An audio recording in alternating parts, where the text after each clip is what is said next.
Muy buenos días Nakamas y bienvenidos a un nuevo vídeo de preguntas y respuestas de One Piece. Os recuerdo lo que tenéis que hacer para participar en este tipo de vídeos. Simplemente en los comentarios de este vídeo, hasta dentro de unos 6-7 días desde que se ha publicado, comentad pregunta, 2 puntos y vuestra pregunta. No pongáis varias veces la misma pregunta porque YouTube os lo marcará como spam.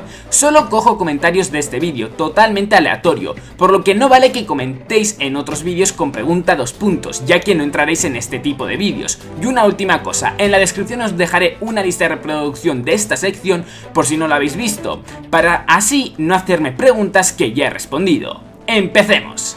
Como siempre, comencemos con la pregunta más votada. Ah no, que ya la he respondido en una anterior preguntas y respuestas, entonces pasemos a la segunda más votada. Tampoco, ya que no tiene relación con One Piece. Pues ya pasemos a la tercera más votada, que es de Mousepad con 192 me gustas, que pregunta: hace rato me estaba releyendo Enies Lobby y algo llamó mi atención. ¿Crees que Jaguar D. Saul siga vivo? Lo digo porque se ve como Aokiji lo congela, pero no muestran si se lo lleva o no. Y ya sabemos que alguien congelado por Aokiji aún sigue con vida si se le descongela. Aparte, me parece extraño que un personaje con la D en su nombre aparezca y desaparezca tan rápido en la historia. Saludos desde México, saludos desde España, Mousepad. Y yo sinceramente creo que está muerto porque, primero, para descongelar a alguien y que éste viva lo tienes que hacer rápidamente, como lo hicieron con Robin por ejemplo y con Luffy. Todos fueron descongelados muy rápidamente, por lo que difícilmente Jaguar de Saul fuese a ser descongelado. Y además, para mover el cuerpo de un gigante necesitarías o a muchísimas personas o a un gigante, algo que es casi imposible, por lo que yo creo que sí, que efectivamente murió en Ohara, sobre todo cuando esta fue casi completamente destruida. Marx pregunta, bueno, primero dice: hola, saludos desde México. Hola Marx, saludos desde España. Mi pregunta es: ¿crees que Oda nos hablará sobre los pasados de Kaido y de Big Mom? Pregunto porque realmente me parece interesante el saber cómo llegaron a ser yonkos, su pasado, cómo iniciaron como piratas. Bueno, al menos en lo personal me parece muy interesante esto. Bien, yo sinceramente creo que sí, pero no solo de Kaido y de Big Mom, sino que también de Shanks y de Kurohige. Es decir, son los yonkos, los 4 piratas más importantes del mundo de One Piece, por lo que yo creo que sí o sí deberíamos de saber su historia. De Shanks y Kurohige ya sabemos bastante, pero en ambos todavía nos faltan los detalles de dónde nacieron, quiénes eran su familia y cosas de ese estilo que pueden llegar a ser muy relevantes. Y de Kaido y de Big Mom casi no sabemos absolutamente nada, por lo que creo que también nos enteraremos de muchísimas cosas, sobre todo de Big Mom, el porqué de ese tamaño, y de Kaido qué tipo de raza es, ya que se debe que sea de esa raza. Son temas muy curiosos e interesantes que imagino que Oda sí que nos lo explicará en un futuro. TikiPai pregunta: tras revisar varios capítulos donde se hace presente la banda de Shanks, he notado que Rockstar es un personaje bastante sospechoso. ¿Crees que este llega a traicionar a la banda de Shanks? Después de todo, no aparece en el 1 vs 1 que mostraron en Marineford. Yo sinceramente he repasado otra vez todas las apariciones de Rockstar y ninguna me parece sospechosa, y el hecho de que no apareciese en el 1 vs 1 de Marineford es porque no es lo suficientemente fuerte como para enfrentar a uno de los piratas de Barba Negra, o al menos según mi punto de vista, ya que quienes aparecieron en ese momento se supone, o pensamos muchos, que serán quienes enfrentarán a los piratas de Barba Negra, es decir, quienes son los nakamas más fuertes de Shanks. Y un hombre que se unió hace 2 años a la tripulación del pelirrojo, supuestamente en el Nuevo Mundo, y que tenía una recompensa de 94 millones, pues no me da la sensación de que sea lo suficientemente fuerte como para enfrentar a un pirata de Barba Negra. Por eso mismo creo que no apareció en ese 1 vs 1 de Marineford, pero tampoco creo que traicionará a Shanks, porque además sería darle demasiadas vueltas a su arco y no lo vería muy lógico. Ramsés Alvesiano pregunta: ¿cómo crees que Luffy derrotará a Kaido? Lo pregunto porque si ni él puede matarse ni lastimarse él mismo, ¿cómo hará Luffy para derrotarlo? Pues simplemente convirtiéndose lo suficientemente fuerte como para poder superar la resistencia del Yonko. Suena fácil, pero obviamente lograrlo es algo muy difícil.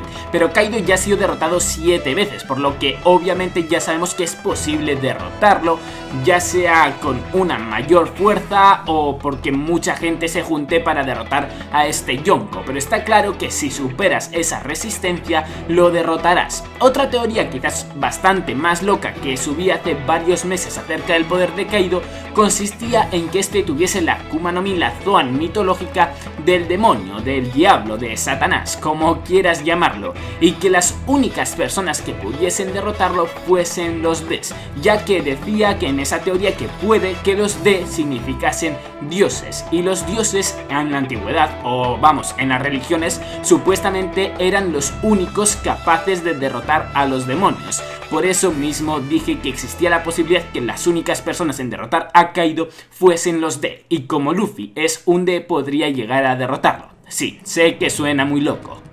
Puchipro PS4 pregunta: si al morir un usuario la fruta más cercana se convierte en Akuma, ¿por qué la marina no pone una manzana o algo en la plataforma de ejecución para aumentar su poder militar?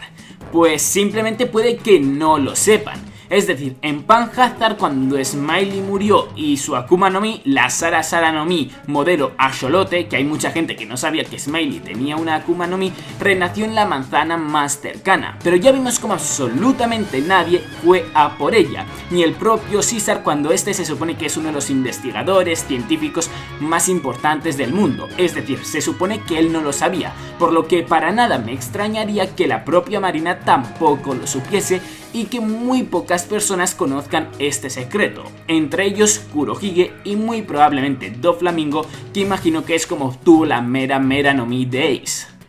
Oscar Ramos pregunta: ¿crees que Sanji obtendrá el Haki del Rey derrotando a su padre para convertirse en el rey de los asesinos o del Germa 66, ya que la banda de Goldie Roger tenía 3 o 4 usuarios del Haki del Rey, ya que la tripulación de Luffy es como una copia en una época más avanzada? Primero, no sé de dónde ha sacado que la banda de Goldie Roger tenía 3 o 4 usuarios de Haki del Rey. Que yo sepa o que yo recuerde, solo está confirmado al 100% que Rayleigh era usuario del Haki del Rey, aunque se presupone que Goldie Roger también lo era. Aún así, respondiendo más a tu pregunta, creo que sí, que en este arco Sanji o despertará o nos mostrará su Haki del Rey, ya que Zoro en anteriores ocasiones, aunque no nos lo haya mostrado directamente, sí que nos ha dado a entender que lo tiene, como en una situación en el archipiélago Shabondi, que si lo buscáis en YouTube seguro que lo encontráis. Con Monet mucha gente también piensa que fue Haki del Rey y cosas de ese estilo, por lo que el siguiente pirata de los sombreros de paja se supone que despertar este Haki del Rey debería de ser Sanji, y qué mejor momento que hacerlo enfrente de toda su familia y dejarles boquiabiertos. Hawkins HDGL pregunta: ahora que se sabe que Sanji tuvo modificaciones cuando era pequeño, ¿crees que en un futuro desarrollen nuevas técnicas relacionadas a estas modificaciones y que esto le dé el power up para futuras batallas?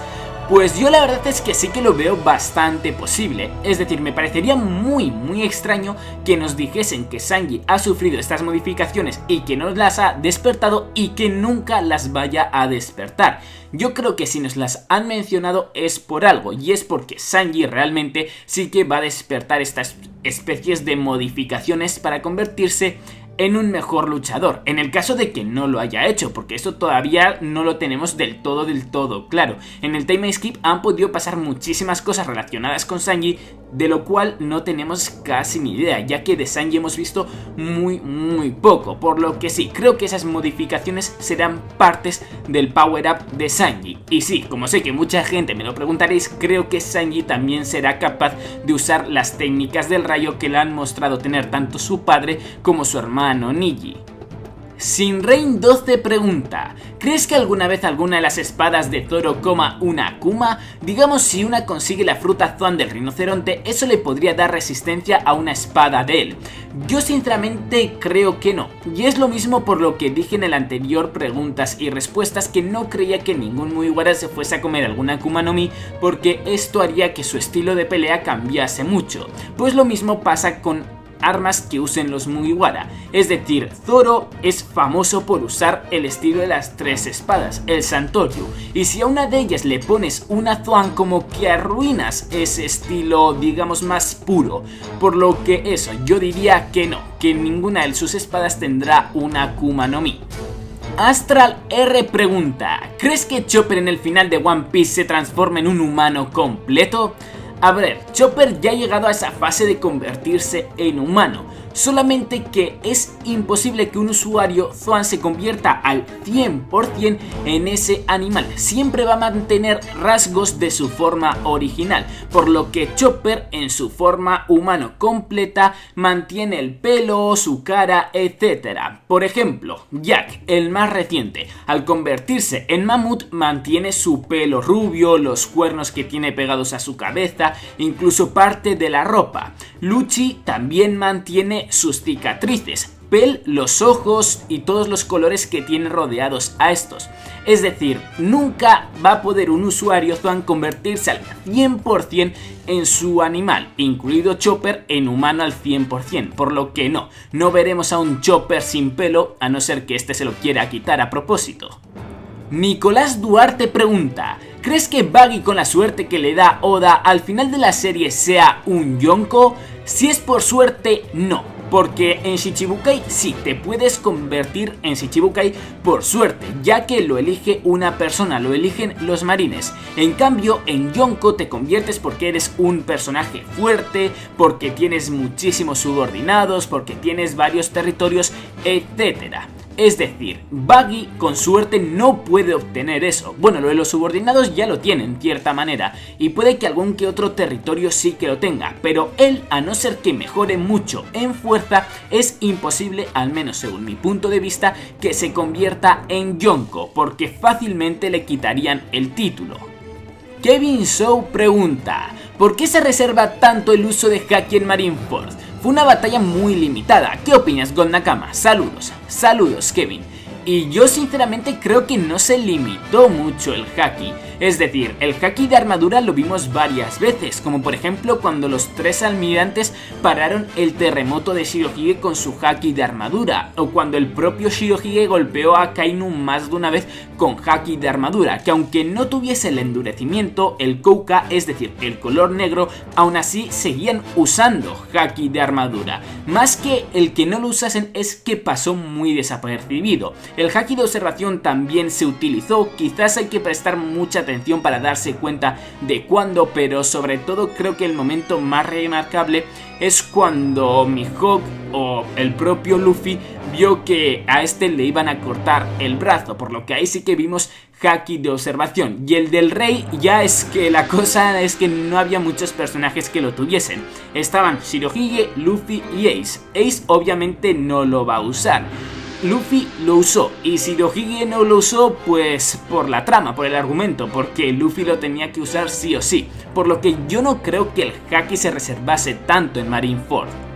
Ezequiel Ríos pregunta: si usas Haki de armadura pero Kizaru te lanza ataques de su fruta a cierta distancia, ¿te lastima igualmente? Depende del nivel de Haki de armadura que tengas.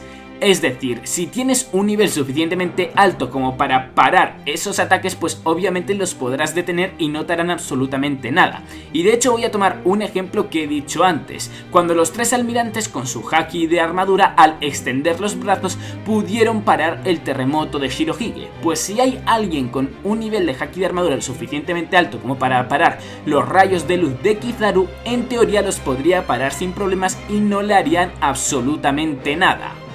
Uriel Verduzco pregunta: ¿crees que nos llegasen a mostrar las peleas que solo han sido mencionadas, como lo son Aokiji vs Akainu, Shanks vs Kaido, Shiki vs Garp y Sengoku, etcétera? Y si es así, ¿cuál te gustaría ver más? Saludos desde México. Saludos desde España, Uriel. Y el Shiki vs Garp y Sengoku, la verdad es que ya vimos suficiente de él, pero yo aún así espero que esas típicas peleas importantes de las que tantos nos hablan en One Piece, pero que tampoco hemos visto, en un futuro sí que nos la lleguen a mostrar, ya sea en el propio manga, ya sea mediante spin-offs, mediante ovas, mediante películas o lo que sea, pero que por favor participe Oda en ellas y que diga cómo se tienen que hacer las cosas. Si nos dice que han existido peleas tan importantes, es como dejarnos un poco a medias el no contarnos cómo sucedió, cuáles fueron los ataques, etcétera, por lo que yo veo muy importante el que nos las muestren y tengo una gran esperanza de que lo hagan. Monkey D. Jintoki pregunta: saludos desde el País Vasco, Nakama. Saludos desde el País Vasco, Monkey D. Jintoki. Si no te importa, te haré dos preguntas. Primera, hasta el momento de los tres grupos de Akuma no Mis que existen, si no contamos las mitológicas y prehistóricas, las logias han sido de las que menos cantidad han salido. ¿Crees que en el futuro saldrá una cantidad más extensa de Akuma no Mi tipo logia? Ya que aún queda una larga lista de frutas poderosas como pueden ser la madera, la tierra, el agua, el viento, y si se rebusca más podrían salir un largo etcétera. Segunda, ¿qué material es más resistente, el diamante o el kairoseki? Sigo todos tus vídeos, sígase. Muchas gracias, Monkey D. Jintoki. Y bien, respondiendo primero a la segunda pregunta, en teoría, al menos según Fukuro, dijo que el kairoseki es igual de resistente, igual de duro que el diamante. Y respondiendo ya a la primera pregunta, la verdad es que creo que alguna que otra logia sí que nos meterán, pero no tantas como tú dices, ya que no solo hay que pensar la posibilidad de logias que pueden meter, sino en qué personajes pueden estar esas logias, ya que si os paráis a pensar, no quedan muchos personajes que sus poderes sean desconocidos y que se supone que vayan a ser bastante fuertes. De almirantes de parte de la marina queda el Gorosei y Green Bull, nadie más creo recordar. Puede que algún vicealmirante por ahí suelto tenga una Akuma no Mi logia y que en un momento llegue a ser bastante importante. Luego, en cuanto a piratas, nos queda Weevil, que dudo bastante que tenga una logia, y quizás los piratas de Kurohige. Esos creo que son los únicos que podrían tener logias, ya que los piratas de Kaido y los piratas de Big Mom lo dudo muchísimo, al igual que también lo dudo los piratas del pelirrojo, por lo que hay muy pocos usuarios que creo que podrían tener logia, así que tantas Akuma no Mi tipo logia no creo que vayan a salir. El AMV que os recomiendo hoy se llama One Piece AMV Written in the Stars, y la verdad es que aunque la calidad del vídeo deje un poco que desear y los momentos escogidos no sean nada espectacular, porque otra vez es un AMV dedicado a Marineford, la canción me encanta y por ello es uno de mis AMV favoritos. Espero que esta vez lo podáis ver todo el mundo y que también os lo permita ver tanto en dispositivos móviles o en cualquier tipo de país que viváis, ya que a veces YouTube restringe el poder verlo en móviles o en países. Es una pena. Pues hasta aquí ha llegado el vídeo, Nakamas. Como siempre, agradecería muchísimo que le deis un buen me gusta, que apoyaseis a tope el vídeo si os ha gustado, que siempre lo soléis hacer en esta sección. Recordad que en la descripción tenéis tanto mi canal más dedicado al anime como mi Twitter, en el que os informo casi al instante cualquier novedad importante de One Piece y de cuándo salen los spoilers y los capítulos del manga, tanto en inglés como en español, que por cierto ya han salido los spoilers del 841 y tiene pinta de que va a ser un capítulo muy interesante y muy bueno, por lo que si queréis enteraros cuanto antes de cuando salga, de verdad que os recomiendo que me sigáis en Twitter. Y ya por último, agradecería muchísimo que os suscribieseis para ver muchos más vídeos de One Piece. Hasta la próxima.